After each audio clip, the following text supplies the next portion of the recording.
today is video na naman tayo mga B. Isipan ko nga magluto ng lunch namin para mamaya. Naglagay na nga ako dyan ng asin, paminta at paprika. Minekos-mekos ko na nga lang yan. At pagkatapos ko nga ihalo, isinet aside ko muna siya. Pagka-check ko nga ng aming sinaing, ayan, luto na.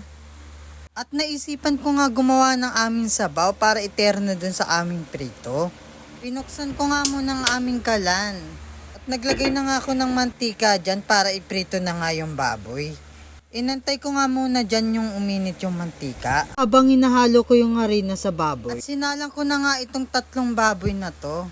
Inantay ko nga muna itong maluto dahil nga tumatalsik yung mantika.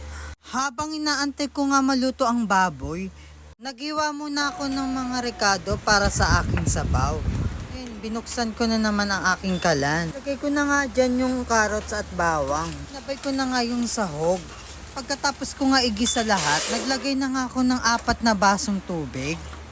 Lagay ko nga po dyan is mainit na. Tinimpla ko nga muna itong Knorr powder. Para pag nilagay sa tubig, hindi na siya namumuo. At hinalo-halo ko na nga lang siya dyan.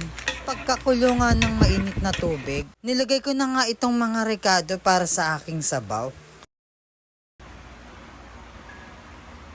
Naglagay na nga ako dyan ng paminta.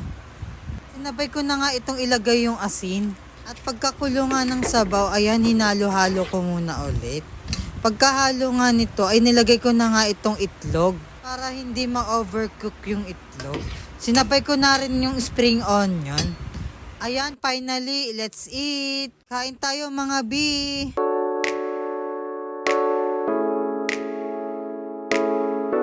At dito na nga nagtatapos ang aking vlog. Thank you for watching mga B.